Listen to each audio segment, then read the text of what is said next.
अब शुरू होने जा रहा है देश का सबसे बड़ा मुकदमा, आपकी अदालत, रजत शर्मा के साथ।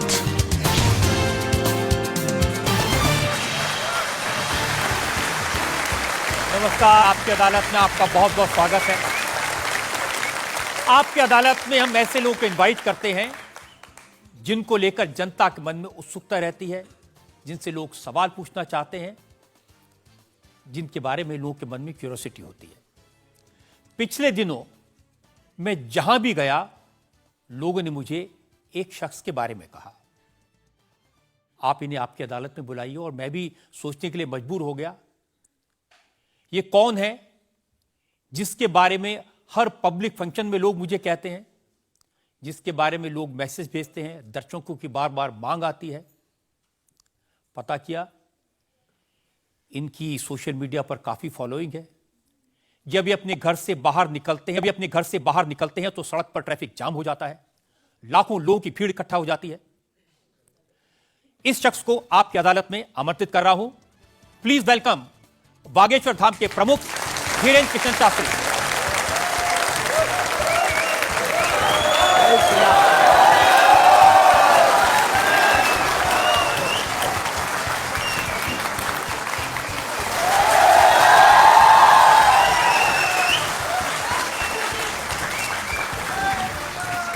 और धीरेन्द्र कृष्ण शास्त्री पर मुकदमे में आज हमारे जज हैं वरिष्ठ पत्रकार विनोद अग्निहोत्री।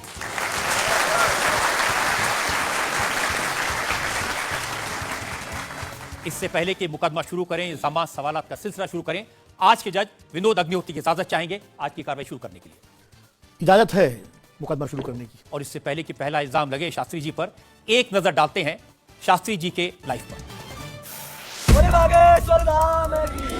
आजकल पूरे देश में बागेश्वर धाम के प्रमुख धीरेन्द्र कृष्ण शास्त्री की बहुत चर्चा है। कोई उन्हें चमत्कारी कहता है, कोई उन्हें अंतर्यामी कहता है, कुछ लोग उन्हें पाखंडी कहते हैं, लेकिन धीरेन्द्र कृष्ण शास्त्री खुद को पक्का सनातनी बताते हैं। अब हिंदू एक हो जाओ, सनातनी एक हो जाओ, यही हम चिल्ला रहे हैं कब से। शक्ति का प्रभाव दिखाना यही हमारा उद्देश्य है। धीरेन्द्र कृष्ण शास्त्री का दावा है कि उनके ऊपर बजरंगबली की विशेष कृपा है। वो भक्तों का दुख दर्द सिर्फ अपने इष्ट तक पहुंचाते हैं। क्योंकि भक्तों पर कृपा बरस रही है, इसलिए धीरेन्द्र कृष्ण शास्त्री का प्रताप भी बढ़ रहा है। उनके भक्तों की संख्या अब लाखों में है।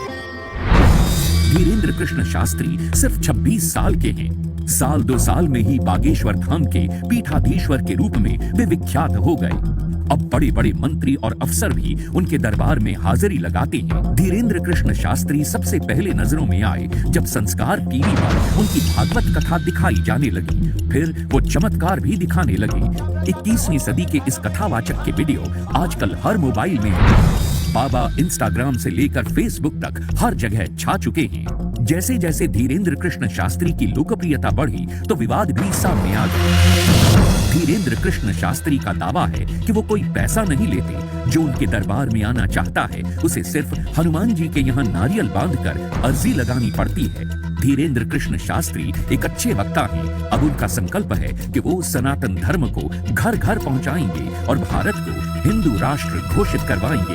आपकी अदालत में धीरेन्द्र कृष्ण शास्त्री अपना मुकदमा खुद लड़ेंगे। तो आइए शुरू करते हैं आज का मुकदमा। आपकी अदालत में पहला इल्जाम धीरेन्द्र कृष्ण शास्त्री पर। आपकी अदालत में बागेश्वर धाम के प्रमुख धीरेन्द्र कृष्ण शास्त्री पर आरोप है कि ये पब्लिसिटी के लिए स्टंट करते हैं। शास्त्री जी, बहुत सारे लोगों ने मुझे कहा कि आपको आपकी अदालत में बुलाएं। सोशल मीडिया पर आपकी मैंने देखा बहुत लंबी चौड़ी फैन फॉलोइंग है, 40 लाख लोग आपको फॉलो करते हैं। बहुत सारे वीडियोस मुझे लोगों ने भेजे। आप सड़क पर निकलते हैं तो चारों तरफ भीड़ लग जाती है। तो एक वीडियो मैं जनता को दिखाना चाहता हूं जो आपके लोगों ने मुझे भेजा है।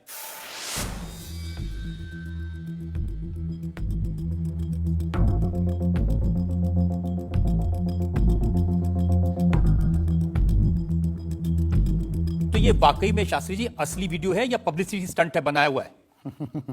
लोगों की अपनी अपनी भावनाएं होती हैं, अपनी दृष्टि से देखने की। ये वास्तविकता एक जगह की नहीं है। जहां जहां बागेश्वर बालाजी का दरबार लगता, जहां जहां बागेश्वर बालाजी की कृपा से दास कथा करने जाता, ये तो कम है, कैमरे में कम आया है और ज्यादा है। लेकिन 26 साल की उम्र में इतनी चर्चा, इतनी पब्लिसिटी, ऐसा क्या है आप में? जिसका गुरु बलवान होता है, चेला पहलवान होता है। जो लोग कहते थे ईश्वर नहीं होते या भगवान नहीं होते, हमारी दृष्टि में इस छोटे से गांव से, गढ़ा गांव, मध्य प्रदेश के बुंदेलखंड में एक छोटा गांव गढ़ा है। गढ़ा में रहने वाला एक छोटे परिवार का बालक धीरेन्द्र कृष्ण अगर यहां तक पहुंच सकता है बालाजी की कृपा से, तो भारत का प्रत्येक व्यक्ति भगवत कृपा से कहीं भी पहुंच सकता है। आपने ये नहीं बताया कि यहां तक कैसे पहुंच गए हैं।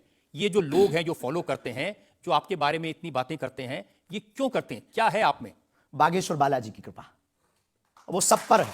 लेकिन आप अगर कहेंगे, क्योंकि आपसे जीतना तो बड़ा मुश्किल है, हम पहले आपको साफ कर दें कि चूंकि आपका नाम तो रजत शर्मा जी है, लेकिन हम आपको दयालु नाम से, क्योंकि हमारी भारतीय परंपरा में बड़ों का नाम नहीं लेते, तो हम आपको दयालु कहकर संबोधित करेंगे, अगर बुरा ना लगे तो। आप कुछ भी करिए। वैसे हम आपके यहाँ आज मेहमान हैं, तो ये हमारा अधिकार भी है। तो दयालु जी, हमारे ऊपर, सबके ऊपर बागेश्वर बालाजी की कृपा है, लेकिन हमने अपने गुरुदेव की जो चरणों की सेवा की, उस सेवा के माध्यम से ऋषि परंपरा की जो मंत्र विधा हमको प्राप्त हुई है, वो हमारे पास एक ऐसी अनूठी है जिससे पूरा विश्व की मंगल कामना भी करते हैं। पूरा विश्व अपनी समस्याओं के समाधान के लिए गुरु के नाते बागेश्वर धाम चला आता है। शायद इसीलिए लोग हमारे पास आते हैं। मैंने तो ये देखा कि जब से आप संस्कार टीवी पर आना शुरू हुए और लोगों ने आपके प्रवचन सुने, उसके बाद लोकप्रियता बड़ी तेजी से बढ़ने लगी। हाँ, ये कह सकते हैं माध्यम है, परंतु देखो साधन है, साध्य नहीं। दरबार 3 पीढ़ी से लग रहा, हमारे दादा गुरु जी भी लगाते थे, हम भी 11 साल से लगा रहे। नजर आपकी आज पड़ी है अब इसमें, और हमें ये लगता है कि इसमें ये हमारी गलती नहीं है, देखने वाले की गलती है। बड़ी देर से देखा है हमें, हम तो पहले से ही गुरु कृपा से चमकदार थे। मुझे तो लग रहा है बहुत जल्दी देख लिया आपको, भी तो आपकी उम्र ही कुछ नहीं है। हम उस परंपरा से हैं, जब 5 वर्ष की अवस्था में ध्रुव जी लीला कर सकते हैं, प्रहलाद जी लीला कर सकते हैं, तो हम 26 साल में क्यों नहीं लीला कर सकते? तो आपने क्या क्या लीलाएं की हैं? कोई ऐसी लीला नहीं की जिसमें हम फंसे, लेकिन आपकी अदालत में आए हैं, तो आपके उसमें आप जो कह रहे हैं, तो हमारे जीवन में गुरु कृपा से जो किया, सब सनातन के लिए किया, और केवल सनातन के लिए करें। लीला का मतलब ये, हम कोई ईश्वर नहीं है, हम कोई भगवान नहीं है, साधारण जैसे ये इंसान है वैसे हम मानव हैं, हमें कोई अलग नहीं है, बस हमने अपनी परंपरा को ठीक से जाना, ये अलग है। आप जब स्कूल में पढ़ते थे तो जैसे बाकी छात्र होते हैं ऐसे ही थे लगभग, और मास्टर जी कहते थे ये स्कूल में ना आए तो अच्छा, इतना शरारती है? हाँ, उपद्रवी तो थोड़ा थे, क्योंकि हम जाते थे तो एक तो बहुत कम जाना होता था, लेकिन बहुत गंभीर और सौम्य भाव से हम जाते थे, और लोगों की भावनाएं हमारे पास रहती थी। चूंकि हमारे दादा गुरु का नाम बहुत प्रसिद्ध था, तो दादा गुरु के कारण लोग हमको भी प्रेम देते थे, स्नेह देते, दुलार देते। हमारे दादा गुरु जी को हनुमान जी का 2 बार साक्षात्कार हुआ, ऐसा हमने माना और उनके अनुयायियों ने माना। तो हम जब स्कूल में जाते थे तो बचपन से ही बड़ी कृपा थी, तो बच्चे हमारे पास आते थे, सब क्लासें एक साथ हो जाती थी, 9वीं 10वीं 8वीं सब एक हो जाती थी, जिसमें हम बैठते थे, अच्छा महाराज जी बताइए हमारी कितनी परसेंटेज बन रही है। तो हम, वो बचपन उस वक्त ऐसा भाव रहता था दिखाने का। अब तो बहुत गंभीर हो गए, लोगों ने कह करके हमें बड़ा गंभीर बना दिया, तो वो भाव रहता, अच्छा ठीक है तेरी प्यारे 56% बन रही, और मेहनत कर 60 हो जाएगी। तो हनुमान जी बताते थे कितनी परसेंटेज? गुरु प्रेरणा हमसे कोई शक्ति बात नहीं करती है, कोई सामने नहीं हमारे पास बैठती है, हमें तो अनुभव होता है, प्रेरणा होती है, जो ऋषि परंपरा में प्रेरणा है, जो हमारे भारत में अनेकानेक महापुरुष, तो हमको प्रेरणा लगती है, ऐसा अनुभव होता है कि ऐसा होगा, जैसे हमें प्रेरणा लग जाती है कि ऐसा होगा, वो हम लिख देते हैं, और इष्ट कृपा से और अपने इष्ट के प्रति आस्था से वो बात सत्य निकलती है। हमारा जीवन भी बड़ा अभाव से गुजरा। एक छोटी झोपड़ी रहती थी, वो भी झोपड़ी, कच्ची झोपड़ी, उसमें पिताजी रहते थे, हमारी माँ, हमसे छोटी बहन और उससे छोटा भाई, 5 लोग उसमें रहते थे। उसी में भगवान को स्थान था। दादा गुरुजी निर्मोही अखाड़ा से साधु थे, तो उन्हें परिवार से ज्यादा मतलब नहीं था। तो बड़ा अभाव में गुजरा हमारा जीवन, बहुत विचित्र स्थितियों में गुजरा, लेकिन अभाव ने प्रभाव की महिमा बताई, और आज प्रभाव ने हमें अभाव की महिमा बताई। तो आप कह रहे हैं कि जब छात्र थे तो साधारण छात्र थे, जैसे बाकी बच्चे होते हैं, वैसे आज घर परिवार वैसा था जैसे बाकी लोगों का होता है? कोई नई बात नहीं, कोई ऐसा, हम कोई ईश्वर नहीं है, हम संसार से कोई अलग से ब्रह्मा जी की फैक्ट्री से सेट नहीं हुए। हम जैसे दुनिया है वैसे हम हैं, बस गुरु परंपरा और हनुमान जी की कृपा क्या होती है, शायद हनुमान जी ने और गुरु ने हमको चुना, ये ललकार कर बताने के लिए, हमें लगता है हमारा। तो इस देश में तो बहुत सारे लोग हैं जो हनुमान जी के भक्त हैं, करोड़ों लोग। हाँ, मंगलवार को, शनिवार को मंदिरों में जाते हैं, व्रत रखते हैं, प्रसाद चढ़ाते हैं, तो हनुमान जी ने आपको क्यों पकड़ा? कुछ ज्यादा ही घनिष्ठता होगी हमारी, उनको ज्यादा मोहब्बत हम पर आई होगी, लेकिन इस करोड़ों लोगों में हनुमान जी के लाखों भक्त हैं, उन्होंने अपने लिए मांगा और हमने पूरी विश्व के लिए मांगा। इसीलिए हमें लगता है कि हम में और बाकियों में अंतर है। देखिए आपने क्या मांगा, इसके कुछ वीडियोस मैंने देखे हैं। वाह। आप लोगों से कह रहे हैं कि आपके पास जितना चाहे दान दे दो, अपना मकान सब दे बचा दो, लेंगे। फ्लैट दे दो, बंगला दे दो, घोड़ा दे दो, गाड़ी दे दो, सोना चांदी, बैंक, एफडी, मंगलसूत्र, अंगूठी, लुगाई लड़का छोड़ के सब मुझे दे दो। ये हमारा डिस्क्लेमर रहता है दरबार के पहले का। लोगों को जो भावनाएं रहती हैं कि गुरु परंपरा के लोग और साधु लोग दरबार इसलिए लगाते हैं, भगवान को इसलिए रखते हैं कि ये कमाई का जरिया बनाते हैं। और हमने अपने दरबार में बैनर लगा करके वो माइक पर ठोक करके बोलते हैं कि यहां किसी भी प्रकार का शुल्क, फीस, दक्षिणा नहीं लगता। पर अगर तुम शिष्य मानते हो अपने आप को और हम गुरु हैं, तो गुरु परंपरा के नाते अगर कुछ भी तुम दे दो, अगर आप भी इंडिया टीवी का ये हाउस हमारे नाम करें, हमें कोई दिक्कत और लेते भी हैं। लेना बुरा नहीं है, उपयोगिता बुरी है। लेकर के उसका सदुपयोग करते या दुरुपयोग करते। हम लेते हैं, कोई अगर देता है तो स्वीकार करते गुरु के नाते। हम उस परंपरा से हैं जहां अंगूठा तक दान गुरु को दे दिया जाता है, हम भी लेते हैं। कितना कमा लेते हैं? हमारी तो कोई फिक्स कमाई नहीं है, क्योंकि हमारी कोई कंपनी या बिजनेस नहीं है। कोई चढ़ा जाता है, हमारे पास करोड़ों सनातनियों का प्यार, लाखों करोड़ों लोगों की दुआएं, हजारों संतों का तो आशीर्वाद, इतनी कोई हमारी हिसाब कमाई किताब है। तो रखता होगा ना कि कितना पैसा आया जितने महीने का? सनातनी उतनी कमाई, हिसाब आप लगाओ। ज्यादा बातें इसलिए होती हैं क्योंकि आप जो स्टंट करते हैं पब्लिसिटी के लिए, आप ऐसी ऐसी बातें कह देते हैं। आप कहते हैं कि बिना वीजा के हनुमान जी रावण की लंका में घुस गए थे। ये जो मॉडर्न युवान भाई बहन है, इनको लंका प्रवेश के बारे में बताएंगे तो इनको ये लगता है कि ये घिसी पिटी बातें इनके दादा परदादा बताते रहे, ये बेचारे ऊब गए। इनको कुछ ऐसा चाहिए कि उस अध्यात्म से कनेक्ट हो पाए। और जैसे रावण ने मुझसे फोन पे बात की। हाँ, बिल्कुल, हम वही बोलने ही वाले थे। लगता है आज हमारी शक्ति आपके पास पहुंच गई। तो हमें आपको समझाना है, रावण से फोन का बात का मतलब सबके अंदर रावण बैठा है। कोई ऐसा दुनिया में नहीं जो गलत कृत्य देख रहा, गलत कर रहा और सच जानते हुए चुप है, वो रावण की दृष्टि का आदमी। तो हनुमान जी लंका गए, इसको इन युवानों को कैसे जोड़े? इन्हें तो वीजा, पासपोर्ट, फॉरेनर ये शब्द पता है, तो इनसे कनेक्ट करने के लिए हमारा अध्यात्म इतना विशाल और इतना अथाह है कि उसमें कुछ भी आप डाल दो वो आप स्वीकार सोच रहे हैं करेंगे। कि आपको अध्यात्म पता है, इनको नहीं पता। इस देश ऐसा की नहीं जनता हमने को आपसे कहा। ज्यादा अध्यात्म पता है। ऐसा हमने नहीं कहा। हमें अपने हिसाब का पता है, उन्हें अपने हिसाब का। वो अपने में श्रेष्ठ हैं, हम अपने में अब जो कोशिश कर रहे हैं विद्यार्थी। हमने ऐसा कभी नहीं कहा कि हम श्रेष्ठ हैं, और ये आरोप हमें नहीं लगता कि ठीक है। आपका ये कहना कि मेरे पास एक गधा है जिसमें वाईफाई है और वो प्लेन में भी वाईफाई चलता है, ये मजाक की बातें नहीं है।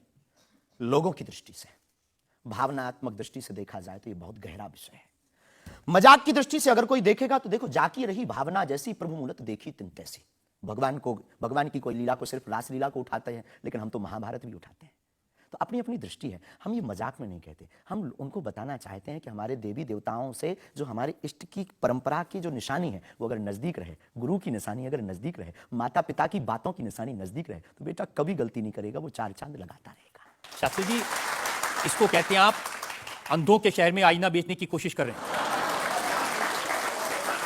ऐसा हमारा भाव नहीं है, अपितु हमारा भाव यह है कि उस केवल वाईफाई को हम बताते नहीं, उसकी महिमा भी बताते हैं, और दरबार में आने वाले लोगों को उसकी महिमा का अनुभव भी कराते हैं। तो फिर वो जो बात मजाक की है ना, वो फिर अध्यात्म, आस्था, ईश्वर से जुड़ करके नास्तिक भी आस्तिक बन जाता है। देखिए, आपको भोले भाले लोगों को बताना चाहिए कि भाई ये मैं मजाक में कह रहा हूं, विनोद हम कहते है, हैं। और ये मैं ये असल हम में बहुत कह बार बोलते हैं, विनोद हम कर रहे हैं, हम बहुत बार बोलते हैं। अब कोई हमारे विनोद को सीरियस ले ले तो वो उसका निजी अनुभव है। तो अब मैं लोगों को बता दूं कि एक बार बगैर टिकट पकड़े गए थे आप रेलवे में। हाँ, ये तो बताना चाहिए, बिल्कुल पकड़े गए थे। लेकिन ये भी बताइए कि हम टीटी से ही 1100 रुपया लेकर आए थे। उसी टीटी से लेकर आए थे, और जिस वाईफाई की आपने चर्चा की, उसी वाईफाई की दम पर उसके बाप का नाम बताकर लेकर आए थे। इसी तरह की बातें कह के ऐसे दिखाते हैं जैसे चमत्कार कर दिया, जैसे मेरे ऊपर हनुमान जी की बहुत कृपा हो गई, मैं भविष्यवक्ता हूं, और फिर जो भोले भाले लोग हैं वो प्रभावित हो जाते हैं। हमने कभी एक नहीं दावा किया कि हम चमत्कारी हैं।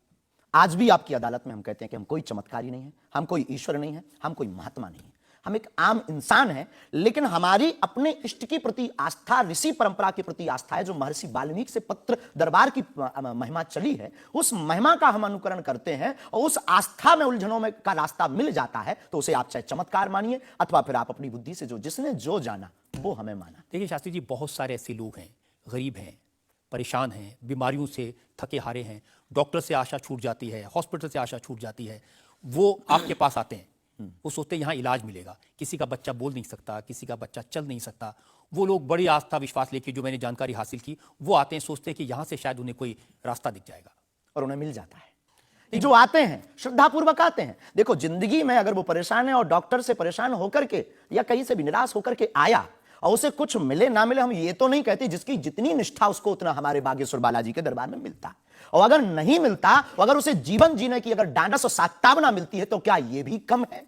बिना पैसों में, बिना दक्षिणा दिए, बिना कुछ लगे अगर हनुमान जी से जुड़ रहा, अगर वो प्रभु से जुड़ रहा, अगर उसे जीवन जीने में 4 दिन की जिंदगी है, डॉक्टर ने कह दिया तो मर जाओगे, लेकिन बागेश्वर धाम के नाम से उसके चेहरे पे मुस्कुराहट है कि मेरा हारे का सहारा है, तो अगर ये मुस्कुराहट उसके चेहरे पर आती, इससे किसी को गुस्ताखी क्यों? देखिए, अगर बागेश्वर धाम आने से लोगों का इलाज हो जाता है, तो फिर आपको कैंसर हॉस्पिटल बनाने की क्या जरूरत है? यही तो हम बताना चाहते हैं कि दुआ और दवा दोनों आवश्यक है। हमने ये नहीं कहा कि हम डॉक्टरों के खिलाफ हैं। अब मैंने या पूछ लिया तो आपने दवा ऐड कर दिया उसमें। नहीं, हमने औषधालय बागेश्वर धाम पर खुलवाया है और मंदिर के समीप खुलवाया है। वहां पर ग्राम पंचायत का भवन है, वहां पर आयुर्वेदिक औषधालय है। दुआ और दवा मतलब नीचे दवा है और वहां ठीक नहीं हुए तो दुआ के लिए चढ़ जाओ मंदिर पर, दोनों काम करें, ठीक है। और ये कोई नई बात नहीं है, हमने ऐड नहीं की, डॉक्टर खुद ऐड करता है। ऑपरेशन करता है, जब ठीक नहीं होता तो वो भी कहता है तुम भी प्रार्थना करो। लेकिन ये सही है कि जिस इलाके में आप हैं, उस इलाके में बहुत सारे ऐसे लोग हैं जो इसी तरह पर्ची निकालते हैं, जो इसी तरह दुआ की बात करते हैं। पूरे भारत में ऋषि परंपरा के अनेक लोग हैं, बहुत लोग तो नहीं कह सकते, पर अनेक लोग पूरे भारत में हैं। और केवल हमारे इलाके में नहीं, पूरे भारत में। हमारे इलाके में बागेश्वर बालाजी की महिमा और दादा गुरु जी के पास दरबार से, कृपा से बहुत से महापुरुष और भी। मैं बताता हूं, एक लवलेश नाम के गुरुजी हैं, 20 साल की उम्र है, और वो भी इसी तरह से पर्ची निकालते हैं। वो भी इसी तरह से। हम कभी ऐसे मिले नहीं, इस भाव से हमारा कभी मिलना नहीं हुआ, और इस विषय पर उनका निज मत हो हम कह नहीं सकते, ईश्वर जाने। मत तो पता नहीं, उनके ऊपर रेप का इल्जाम है और वो जेल में है, कह नहीं सकते। तो उस एरिया में ऐसे और भी बहुत सारे लोग हैं। अभी हम अर्जी लगाने के हिसाब से घूमे नहीं हैं। आप कहो तो इस बार जाकर के घूमेंगे कितने लोग हैं। अभी तो हमें एक पता है, छतरपुर जिले में एक गढ़ा गांव है, वहां बागेश्वर धाम है, वहां सदगुरु सन्यासी बाबा से परंपरा चली दरबार की, आप भी आइए। ये बात सही है कि देश में बहुत सारे ऐसे लोग हैं जो कहते हैं हमारे पास सिद्धि है। एक जयपुर में है, उन्होंने बताया कि मैंने कर्ण पिशाच को साधा हुआ है, और वो भी किसी की भी डेट ऑफ बर्थ बता देते हैं, किसी के परिवार वालों का नाम बता देते हैं। हमारे पास ऐसी कोई सिद्धि नहीं, ना हमने ऐसी कोई साधना कर रखी है। हमारे पास सिर्फ अपने इष्ट पर, हनुमान जी पर भरोसा है, जो अष्ट सिद्ध नवनिधि के दाता हैं। ना हम कोई डेट बताते हैं, ना हम कोई नाम बताते हैं, और अगर उनकी कृपा से पता चल जाए तो कोई बुरी बात नहीं। जनता से जो लोग सवाल पूछना चाहते हैं, आमतौर पर क्या होता है कि संत का नाम आते ही हमारे माइंड में एक इमेज बनती है कि गाड़ी होगी, बहुत ही जो उनकी वेशभूषा होगी बहुत ही सिंपल और सरल होगी, लेकिन आपकी वेशभूषा देख के, टोपी देख के लगता है एकदम कलरफुल रहता है। आपकी दुनिया ही रंगीन है तो साधु को भी रंगीन होना चाहिए। बहुत बढ़िया, बहुत बढ़िया। जब 7 रंगों की भरी दुनिया है माय डियर सिस्टर, 7 रंगों से भरी दुनिया है, तो मुझे क्या दिक्कत है? और हम कोई साधु नहीं, हम कोई महात्मा नहीं, ना हमने चोला ले रखा है। हम एक वर्ण व्यवस्था की बात नहीं करेंगे, हम एक गुरु के शिष्य हैं और आम इंसान हैं। और अगर कोई सरनेम पूछे तो हम शुक्रवंशीय सरयुपारी ब्राह्मण है। तो जो 7 ब्राह्मणों की वेशभूषा है वो हमने धारण की, गुरु के नाते हमने ये पादुका अपनी एक परंपरा को निर्वहन करने के लिए धारण की। और टोपी कोई आया तो दे गया, अगर आप कुछ दो बहन हमें तो वो भी स्वीकार है। आप चाहो तो कुछ हमें पहनने को दे सकते हो, हम पहन लेंगे। एक वेबसाइट ने लिखा कि ये जो टोपी पहनते हैं, ये पहनाने वाले से भी कुछ गुरु दक्षिणा लेते हैं। जो कपड़े पहनते हैं, जो कपड़े जिसके दिए पहनते हैं, उससे भी कुछ पैसा लेते हैं। आज तक ऐसा कोई मिला नहीं है, खोज जारी है। किसी ने हमें आज तक दक्षिणा नहीं दी, टोपी पहनाने के नाम पर या कपड़े पहनाने के नाम पर। हम तो राह चलते कोई मिल जाता है तो उसका पहन लेते, अपना दे देते हैं। हम तो साधु उस परंपरा के हैं, उस परंपरा के। लेकिन अच्छे लगते हैं आपको ये रंग बिरंगे कपड़े? बहुत आनंद आता है। क्या दिक्कत है साहब? किसी को दिक्कत है वो हमसे ज्यादा रंगीन पहने। एक शायर ने कहा कि जो खानदानी रईस हैं वो मिजाज रखते हैं नर्म अपना। आपका लहजा बता रहा है आपकी ये दौलत शोहरत नहीं।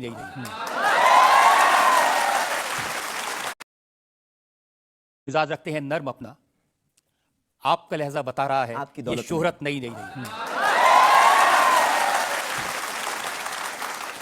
लोगों को लगता है, हमें लगता है कि हमारे जीवन में न हमें धन प्रिय है, न मान प्रिय है, न सम्मान प्रिय है, हमें हनुमान प्रिय है। और हमने जब से जन्म लिया तब से हम धनवान हैं, क्योंकि हमारे हनुमान हैं।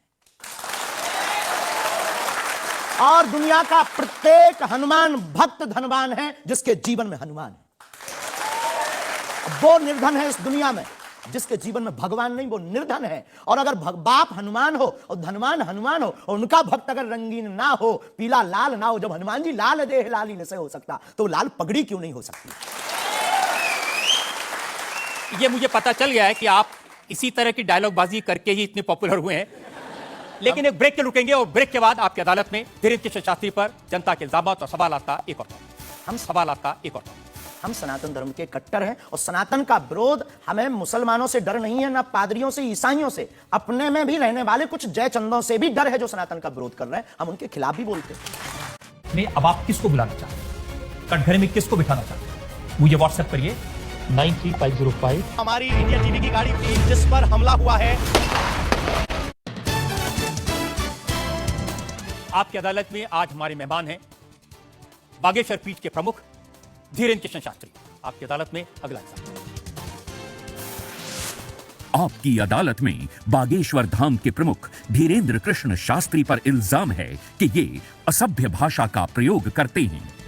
शास्त्री जी, कुछ लोग आपको पीठाधीश्वर मानते हैं, कुछ लोग गुरु मानते हैं, लोग महाराज कहते हैं, बड़ा आदर करते हैं, कोई संत कहता है, लेकिन आप जिस भाषा का प्रयोग करते हैं वो इस गरिमा के अनुकूल नहीं लगती। कई बार जैसे आपने एक पत्रकार को कहा कि तुझे नंगा कर दूंगा, ये साधु की भाषा तो नहीं हो सकती, ये संत की भाषा तो नहीं हो सकती। ब्राह्मण समाज पर कमेंट करने वाले एक व्यक्ति को आपने कहा मूर्ख, ठठेरी के बरे, नकट्टा। तो ये ठठेरी क्या ये होता है? कोई हम जातिवादी नहीं है, पहली बात तो हम ये क्लियर नहीं, ये ठठेरी क्या होता है? ये हमारे बुंदेलखंड का एक भावनात्मक शब्द है, ठठरी। जब माताएं बड़ी आवेश में होती है, बालक कोई गलती कर देता है तो माताएं अपनी बालक को कहती हैं, अरे ठठरी के बरे सुधर जा, न कटा। तो हम बहुत गांव के भोले भाले अनपढ़ गवार आदमी हैं, अंगूठा छाप है, ठीक से पढ़ाई की नहीं, तो गवार आदमी है। तो जो माँ की हमारी जो परंपरा है, जो पारिवारिक बोलचाल है, उस पारिवारिक बोलचाल में अगर कोई साधु के ऊपर टिप्पणी उठाएगा, रामचरितमानस पर टिप्पणी उठाएगा या भगवान पर टिप्पणी उठाएगा, तो स्वभावश सनातनी हिंदू होने के नाते वो लहजा निकल जाता है। और सठे साठ्यम समाचरित, ये भी कौन सी गलत बात है? अगर कोई भगवान को गाली बके और हम उसको श्रीमान जी कहें, रहे स्वामी जी कहें, भगवान कहें, तो हमें तो नहीं लगता कि वो बिना ना मानत जलद जड़ गए 3 दिन बीत, और बोले राम सकोप तब भय बिन हो ये ना प्रीत। देखिए, आप अपने आप को बड़े पढ़ा लिखा गवार कह करके तो नहीं छुप सकते उसके पीछे। आपने उनसे कहा कि तू मुझे मिल जा, मैं तुझे मसल दूंगा। बहुत अच्छा, हाँ, ये हमने कहा, ये तो क्योंकि उन्होंने कथावाचकों को पाखंडी कहा था, जिस विषय पर आपने ये टिप्पणी किया है। उन्होंने कथावाचक, हमने कहा कथावाचक हो सकते पाखंडी, पर पर्टिकुलर नाम लीजिए, सब नहीं हो सकते। इस भारत में जगतगुरु स्वामी रामभद्राचार्य भी है, मुरारी बापू भी कथाव्यास है, पूज्यपाद श्री मलुक पीठाधीश्वर भी कथाव्यास है, उनमें एक दास भी है। ये महापुरुषों पे आज तक कोई इल्जाम नहीं है, और इन महापुरुषों पर इल्जाम नहीं है तो सब कथा। भाई, एक पत्रकार गलत हो सकता, सब नहीं हो सकता। हम अगर सबको कहें कि सब पत्रकार ऐसे होते हैं तो ये हमारी धूर्तता होगी। तो उसने सब कथावाचकों को ऐसा कहा था, तब हमने उसको कहा था कि भाई अगर तुम ऐसा कहो तो महापुरुषों के बारे में तो किसी को नहीं कहना चाहिए, तो बात ठीक है, तय है। रामचरितमानस के बारे में नहीं कहना चाहिए तो तय है। तो उसके लिए अगर ऐसा मसला कह दिया समझाने के लिए, वो है तो हमारा चेला। लेकिन आपने संत तुकाराम के बारे में क्या कहा? संत तुकाराम को, हाँ। आपने कहा संत तुकाराम की लुगाई रोज उन्हें मारती थी, रोज पीटती थी डंडे से। तो किसी ने उनसे पूछा, तुम रोज लुगाई से पिटते हो, शर्म नहीं आती? उसमें बोलचाल की भाषा में थोड़ा सा वो हुआ। हमने एक कथा पढ़ी थी एक पुस्तक में, उसमें लिखा था कि उनकी पत्नी झगड़ालू, बड़ी ईर्षालु थी, बड़ी विचित्र थी, और वो संत तुकाराम जी को एक बार गन्ने के लिए भेजती। गन्ना वो एक लेकर शाम को आते तो वो उनके शरीर पर प्रहार कर देती, एक गन्ने के 2 टुकड़े हो जाते। पर तुकाराम बहुत अद्भुत महापुरुष थे, उन्होंने कहा, देख तू कितनी ज्ञानवान है, पहले गन्ना एक था, हम लोग 2 थे, तूने मेरे शरीर पर प्रहार करके गन्ने के 2 टुकड़े कर दिया, अब एक तू चूस एक मैं लूं। तो लेकिन आपने जो बोलचाल उसमें बिगड़ा, जिस अंदाज में कहा था वो सम्मानजनक नहीं था, समाज के लिए असभ्य था, इसमें कोई संदेह नहीं है। लेकिन हम अपनी भाषा से समझने का कोशिश करते हैं, जो कई बार हमारी भाषा लोगों के अनुरूप फिट नहीं है। कभी आपको नहीं लगता कि संत तुकाराम जैसे महान संत के बारे में ये कह दिया, उसके लिए हमें गलती माननी चाहिए? बिल्कुल, अगर ये किसी की भावनाओं को ठेस पहुंचा तो संतों के प्रति हमारे हृदय में अथाह प्रेम है, अथाह प्रेम। और हम स्वप्न में भी, हम तो खुद साधु परंपरा से जीवित हुए हैं, नालायक से बोलने लायक संतों के कारण हुए। और हम अगर संतों का अनादर करेंगे तो अपनी जिंदगी में हम रहेंगे कहां? तो हम तो विनम्रता पूर्वक, अगर किसी को ठेस पहुंचा तो हमें नहीं लगता कि हमारे द्वारा उनको ऐसा कहा, लेकिन अगर किसी को ठेस पहुंचा और शब्द ऐसा मुंह से फिसल गया तो हम क्षमा प्रार्थना, कोई संदेह। अब मैं एक और उदाहरण आपको बताता हूं। अच्छा किया कि आपने क्षमा प्रार्थना की, करना ही चाहिए साधु संतों के बारे में, अगर गलती से मुंह से कुछ निकल जाए, बहक करके अगर हो जाता तो कोई दिक्कत। आप बात कर रहे थे साईं बाबा के बारे में, और आपने कहा कि हमने सुना वो चांद मियां निकले। हाँ, सुना। आपने कहा कि कई बार लगता है कि 33 कोटि क्या कम पड़ गए, और समझदार के लिए इशारा काफी है। जिन साईं बाबा को करोड़ों लोग मानते हैं, करोड़ों की श्रद्धा उनमें है, उन्हें भगवान चांद मियां निकले। हाँ, सुना। आपने कहा कि कई बार लगता है कि 33 कोटि क्या कम पड़ गए, और समझदार के लिए इशारा काफी है। जिन साईं बाबा को करोड़ों लोग मानते हैं, करोड़ों लोगों की श्रद्धा उनमें है, उन्हें भगवान मानते हैं, उनकी पूजा करते हैं, उनके मंदिरों में लाखों लोग जाते हैं, उनके बारे में इस तरह की भाषा? बात ये थी, प्रश्न ये था, क्या साईं बाबा हिंदू हैं या मुसलमान? हमने कहा हम तो उस वक्त थे नहीं भाई साहब, अगर होते तो देखते टोपी पहनते थे कि माला। तो हमने जो सुना है, कोर्ट ने कहा, ऐसा एक पत्रकार में पत्र वार्ता में निकला है कि वो चांदनियां हैं, उन्होंने, उनके जो कमेटी के लोग हैं उन्होंने क्षमा मांगी। तो हमने यही बात उनको बता दी, बस प्रेस की बात बता दी। तो हमसे ज्यादा ये आरोप जिस पत्रकार ने ये छापा है उस पर उठना चाहिए। नहीं, लेकिन आपके कहने से लोगों की भावनाएं आहत हुई। हमारा किसी भी संत के प्रति अनादर नहीं, सब धर्मों के प्रति सम्मान है। जो जिस धर्म को मान रहा बलपूर्वक उसको मानना चाहिए। हम सिर्फ अपने धर्म के कट्टर हैं, सिर्फ ये बताना चाहते हैं। तो साईं बाबा का सम्मान करते हैं आप? बेझिझक, संत के नाते, संत के नाते बेझिझक। हमें बाबा साईं बाबा से क्या आपत्ति है, क्या विपत्ति है? हमें अपने आप से आपत्ति नहीं है, हम किसी साधु से कैसे आपत्ति हो सकती? क्योंकि जिस सनातन धर्म की आप बात करते हैं वो वसुदेव सबसे कुटुंबकम पहले की तो संयम, धैर्य, भाषा पर नियंत्रण, ये सब। लेकिन कब तक धैर्य, कब तक संयम? राम की यात्रा पर कब तक पत्थर सहेंगे? पालघर के संतों को बर्बरता के साथ मारा जाता है, कब तक सहेंगे? रामचरितमानस की प्रतियां जलाई जाती हैं, कब तक सहेंगे? संतों को पाखंडी इस देश में बताया जाता है, कब तक धैर्य और संयम रखें? एक दिन भगवान का भी धैर्य खो गया था और उन्होंने भी बाण मार करके समुद्र को सुखा दिया था और रावण का दमन कर दिया था। हम कब तक धैर्य, ये भोले भाले लोग, ये भोले भाले सनातनी कब तक ये धैर्य सहेंगे? और एक बात हम आपकी अदालत में बोल देते हैं, सनातन के लिए अगर हमारे प्राण जाते हों और अगर लोगों की दृष्टि में हम असंयमित हैं तो ये हमें बने रहने दीजिए। देखिए, सनातन धर्म के बारे में आप अच्छी बातें कही, किसी को आपत्ति नहीं है, लेकिन अभी जो आप इतनी जोर जोर से कह रहे थे कब तक बर्दाश्त करें, कब तक बर्दाश्त करें, तो कौन आपको बर्दाश्त करने को कह रहा है? जो ये प्रतियां जला रहे हैं, जो संतों को मार रहे हैं, जो सनातन के खिलाफ झूठा प्रचार कर रहे हैं, जो संतों के खिलाफ और सनातन की संस्कृति को छिन्न भिन्न करने के लिए मूवी बना रहे हैं। जब आप ऐसी बातें कहते हैं ना, तो असदुद्दीन ओवैसी जैसे लोगों को ये कहने का मौका मिलता है कि इन लोगों को अनाप शनाप बातें करने का अधिकार दे दिया सरकार ने। उनको लगता है कि इस तरह की बातें करते हैं उससे समाज में नफरत पैदा होती है, दीवारें खड़ी होती हैं। हम करें तो चोरी, वो करें तो सीना जोरी। उनके मंचों से मारने काटने की बात होती तब नहीं, अक्षरधाम में 40 हिंदुओं को मारा जाता तब नहीं है, उनके खुले मंच पर धर्म परिवर्तन करवाया जाता है तब कुछ नहीं होता है। उनके खुले मंच पर संतों को, कितने संतों की हम आपको वीडियो क्लिप ना दिखा दें, उनके खिलाफ टिप्पणी की, गाली बकी गई, यहां तक कि हमको भी रोज 500 गालियां आज दी जा रही। तो क्या ये सही है? शास्त्री जी, हिंदू समाज में भी ऐसे बहुत सारे लोग हैं जो इस तरह की भाषा का इस्तेमाल करते हैं, जो इस तरह की धमकियां देते हैं, जो दूसरे धर्मों की भावनाओं को हमें नहीं आहत लगता करते कि हैं। हिंदू समाज धमकियां देता है, जवाब दे। समाज नहीं, हिंदू समाज में भी कुछ लोग ऐसे हैं, कुछ लोग अगर इसी हैं तरह का भाषा का इस्तेमाल सबका करते तो नहीं कह सकते, हाँ। पर हम प्रति उत्तर दें। जो लोग ऐसे लोग हैं उनके लिए भी आपको उसी सख्ती से बोलना चाहिए। हम किसी भी पंथ के विरोधी नहीं हैं, हम सनातन धर्म के कट्टर हैं और सनातन का विरोध, हमें मुसलमानों से डर नहीं है, ना पादरियों से, ईसाइयों से, अपने में भी रहने वाले कुछ जयचंदों से भी डर है जो सनातन का विरोध कर रहे हैं, हम उनके खिलाफ भी बोलते हैं। और ये जो मसलने वाला विषय है, ये मसलने वाला विषय जो हमने बोला है वो किसी मुसलमान के लिए नहीं बोला, एक हिंदू व्यक्ति के लिए ही बोला, जब उसने संतों पर उंगली उठाई थी। और बोलना हमें मौलिक अधिकार है, हम भी भारतीय नागरिक हैं। मुसलमानों से कुछ परेशानी है? बिल्कुल भी नहीं, हमारे तो मित्र भी हैं। मैंने तो ये भी सुना कि आपकी बहन की शादी एक मुसलमान से पैसे लेकर सहयोग आपने दी, करवाई हाँ, थी। आज भी हमारा मित्र, अभी 5 दिन पहले ही मिला, चाय भी पी। और हमारा लगभग 500-600 मुसलमान परिवार है जो आत्मा से जुड़े हैं। इस भारत का प्रत्येक नागरिक अपने हृदय पर अगर हाथ रखे ना, अब मीडिया में वो कुछ भी बोले तो उसकी रगों में राम और कृष्ण का ही ब्लड बह रहा है। तो हम मानवता के पुजारी हैं, हम मानवता के पुजारी हैं, जातियों के या पंथ के पुजारी नहीं। हम इसको लेकर मेरे पास और इल्जाम है, हम एक ब्रेक के रुकेंगे और ब्रेक के बाद आपकी अदालत में धीरेन्द्र के शास्त्री पर इल्जामात और सवाल का एक और।